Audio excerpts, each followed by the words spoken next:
wrestling fans, thanks for clicking the dreaded D Rose report. Got a bunch of news again, let's go at it. WWE Champion CM Punk nor World Champion Heavyweight Daniel Bryan were on hand Thursday at the press conference in New Jersey's MetLife Stadium to announce the venue is going to be hosting WrestleMania 29 on Sunday, April 7th, 2013. And regarding rumors that Legends House will premiere on Sci-Fi rather than WWE Network, nothing's been stated internally about that or listed on the Sci-Fi program for April. So somebody may be lying about it. Former WWE diva Shelly Martinez, she attended a P. Diddy Grammy party at the Playboy Mansion over the weekend. Videos of her night out is online. Do we dare to watch? Commercials that Sheamus shot in last month in Los Angeles, California, was for Kmart. Independent women's wrestler Bugga Nova and Lizzie Valentine, they were on hand for the shoot. Wish they were on my hands for the shoot.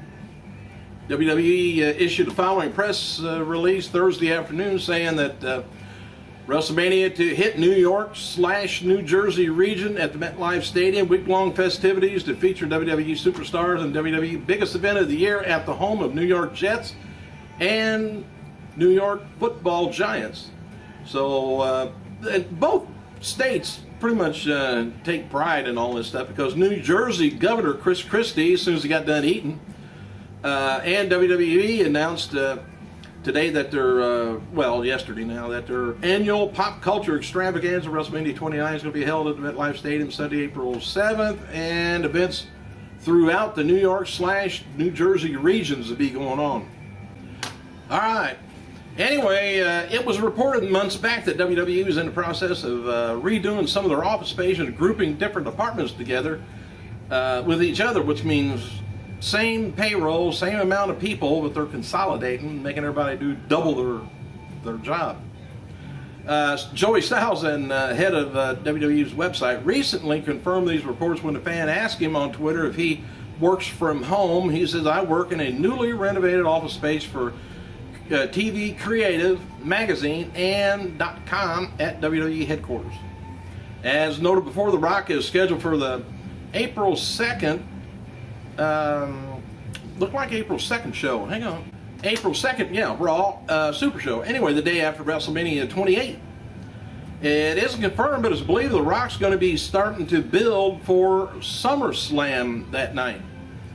And schedule permitting, the idea is that all along has been having The Rock do more than one big pay-per-view in 2012, so we may not be done seeing him yet, schedule permitting. Mick Foley's WrestleMania weekend raffle says officially launched at hopefully, I think it was today, and it may end at 11 a.m. Eastern Standard Time tomorrow, I hope. But anyway, if you got, this might be worth looking up. Anyway, it's called WrestleMania Weekend Raffle. Check it out on the internet. Fans that buy the raffle ticket for $2, and there's a 5-ticket minimum, by the way. The proceeds from the raffle go to the Reign organization, and winners and guests will receive the following. Hell of a deal. 2 tickets to the WWE 12 Hall of Fame, and 2 club level seats for WrestleMania 28, 2 tickets to Raw on April 2nd, the next day, breakfast with Mick Foley, which is lunch with Eve and 3 other divas.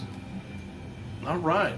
3-night lodging at the Intercontinental Hotel in downtown Miami, travel allowances of $3,000 to put towards travel airfare, $500 to put towards other expenses, which I would probably rather have it the other way around.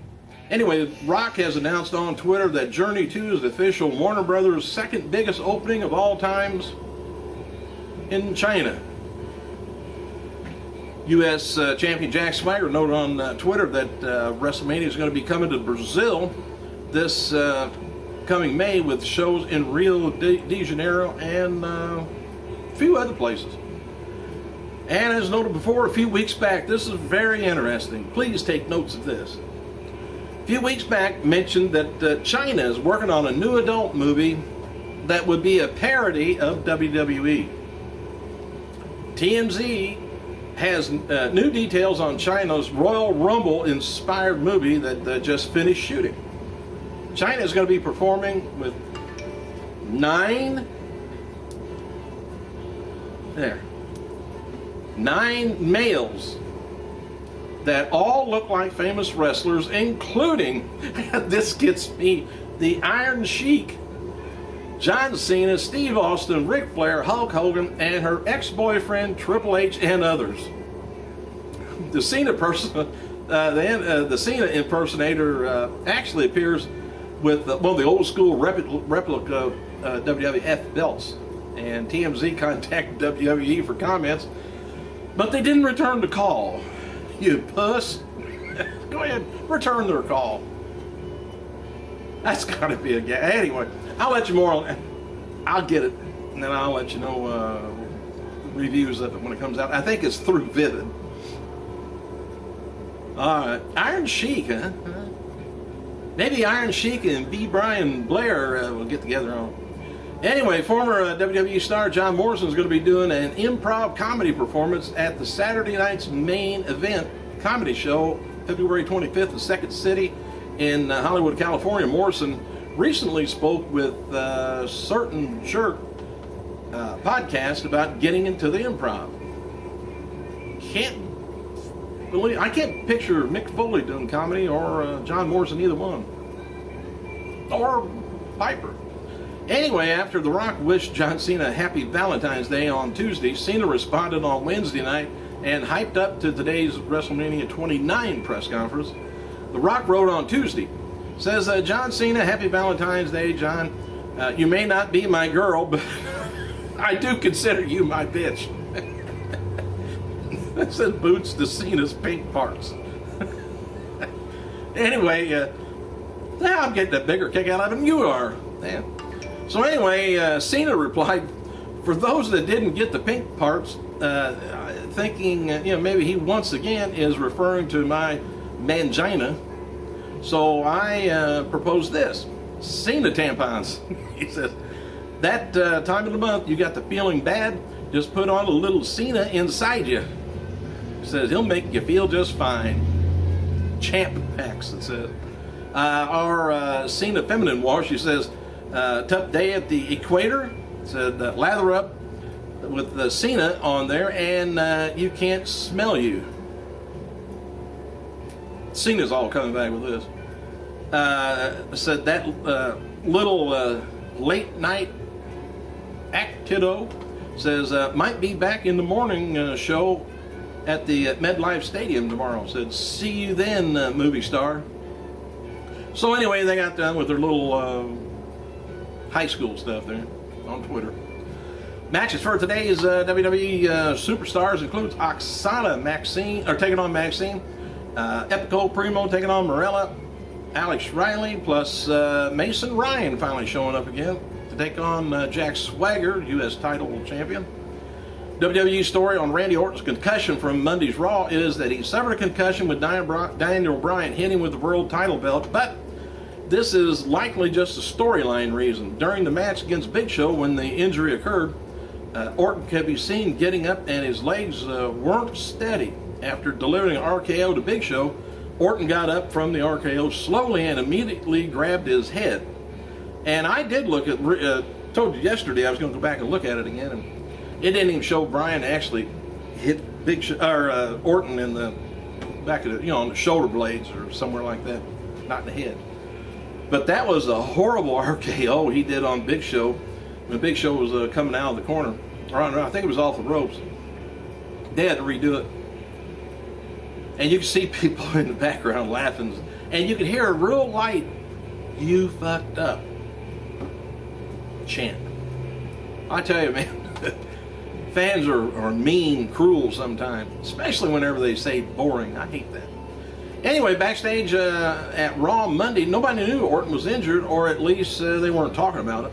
And when promoting Big Show, when promoting Taker versus Undertaker, a local ad for March 5th Super Show from Boston asked, How will Shawn Michaels respond, but doesn't say what he will be responding to. It's been speculated that Shawn's going to be special guest referee for the Taker versus Triple H match from WrestleMania 28, which we've been saying for months. New political poll for the Connecticut race shows Linda McMahon trailing Democrat candidate Chris Murphy by 9 points. I don't know if there's anybody else running or not. If there is, that's bad. Anyway, there's a feeling amongst WWE officials that there are some very few superstars these days who will act like and are main event talent, but atmosphere is different than what it was a decade ago. Back then, WWF, had its main top superstar eventers, but then had bad guys like the Hardys. It had not bad guys, but just top guys. Hardys, Edge, Guerrero, and many others who weren't booked at the top billing were working hard and motivated to get to the top. And these days, motivation level to move to the top just isn't there. I think a lot of people just want a paycheck. It's no secret John Cena is a big car collector, by the way. Cena's collection currently consists of, now catch this, a 66 Dodge Hemi Charger, a 69 AMC AMX, 1970 Plymouth Superbird. Not sure, I'm not familiar with the Superbird. Man, they only must have made that maybe 1 year. A 1970 Pontiac GTO Judge, love those things. A 1970 SX, 1970 Mercury Kruger Eliminator, a 70 Ford Torino GT, 71 AMC SC Hornet 360, 2006 Dodge Ram, 2006 Ford GT, 2007 Dodge Charger RSX Super B, and 2007 Ford Parnelli Jones Edition Mustang. I forget what I've got, or at least I want to. Mark Henry was brought in Tuesday for a SmackDown taping in Fresno, California, to be named as Randy Orton's Elimination Chamber replacement, but later in the day, likely because officials realized Henry wasn't physically ready yet, the decision was to have been made to have Santino replace Orton.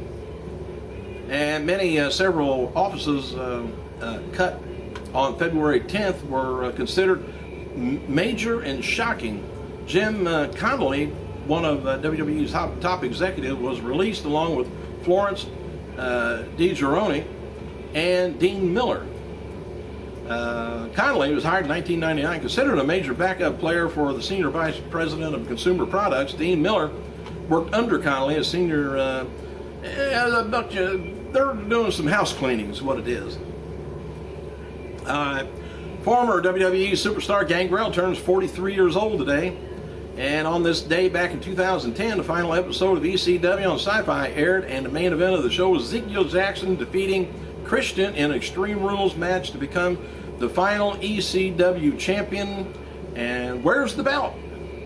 Dwayne Rock Johnson is the executive producer of a new NASCAR documentary that's going to be airing on PBS February 23rd at 9 p.m. Please make a note of it. Racing Dreams won Best Documentary Award at several film festivals and has been opted as a potential action movie. All right, I think I'm pretty much done with that. Jesse Sorensen, by the way, has been released from the hospital, and he's back at home recovering in Tampa, Florida. That's a good sign. Hey, thanks for clicking, you guys. I gotta go.